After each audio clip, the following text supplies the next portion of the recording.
ప్రియమైన సహోదరి సహోదరులారా, మీకు శుభవార్త. 2025 సంవత్సరంలో మొత్తం 365 అంశాలను మీతో పంచుకోబోతున్నాము. జనవరి 1వ తేదీ నుండి ప్రతిరోజు ఒక అంశము మరియు దానికి సంబంధించిన వాక్యమును పంచుకుంటాము. దయచేసి ఆ వాక్యములను వినండి, ధ్యానించండి మరియు ఆశీర్వదించబడండి. దయచేసి సబ్స్క్రైబ్ చేయండి మరియు మీ స్నేహితులతో పంచుకోండి. ధన్యవాదాలు.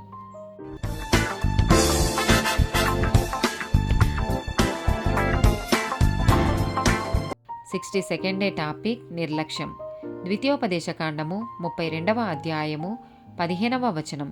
యెషూరును క్రొవ్వినవాడై కాలు జాడించెను. నీవు క్రొవ్వి బలసి మందుడవైతివి.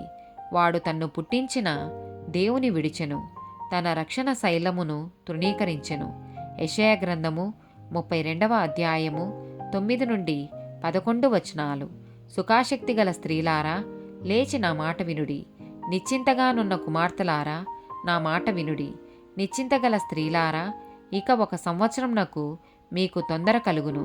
ద్రాక్ష పంట పోవును, పండ్లు ఏరుటకు రావు. సుఖాసక్తి గల కన్యలారా, వనకుడి. నిర్విచారులారా, తొందరపడుడి. మీ బట్టలు తీసివేసి దిగంబరులై మీ నడుమున గోనెపట్ట కట్టుకొనుడి.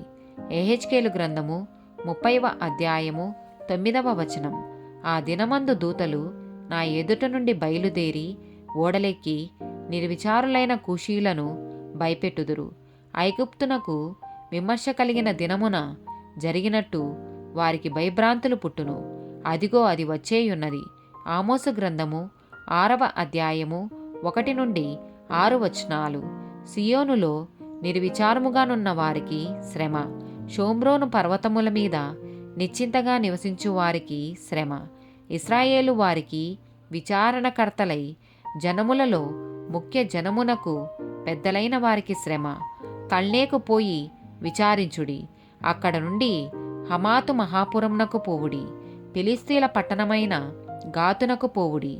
అవి రాజ్యముల కంటే గొప్పవి గదా. వాటి సరిహద్దులు మీ సరిహద్దుల కంటే విశాలమైనవి గదా. ఉపద్రవ దినము బహు దూరముగానున్నదనుకొని అన్యాయపు తీర్పు తీర్చుటకై మీ మధ్య మీరు పీఠములు స్థాపింతురు. దంతపు మంచముల మీద పరుండుచు, పాన్పుల మీద తమ్మును చాచుకొనుచు, మందలో శ్రేష్టమైన గొర్రెపిల్లలను, సాలలోని క్రొవ్విన దూడలను వధించి భోజనం చేయుదురు. స్వరమండలములతో కలిసి పిచ్చి పాటలు పాడుచు, దావీదు వలనే వాయించు వాయిద్యములను కల్పించుకొందురు.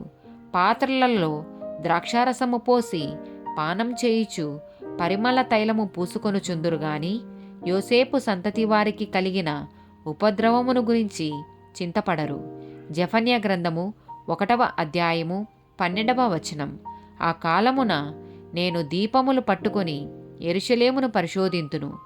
మడ్డి మీద నిలిచిన ద్రాక్షారసము వంటి వారై యెహోవా మేలైనను కీడైనను చేయువాడు కాడని మనసులో అనుకోని వారిని శిక్షింతును.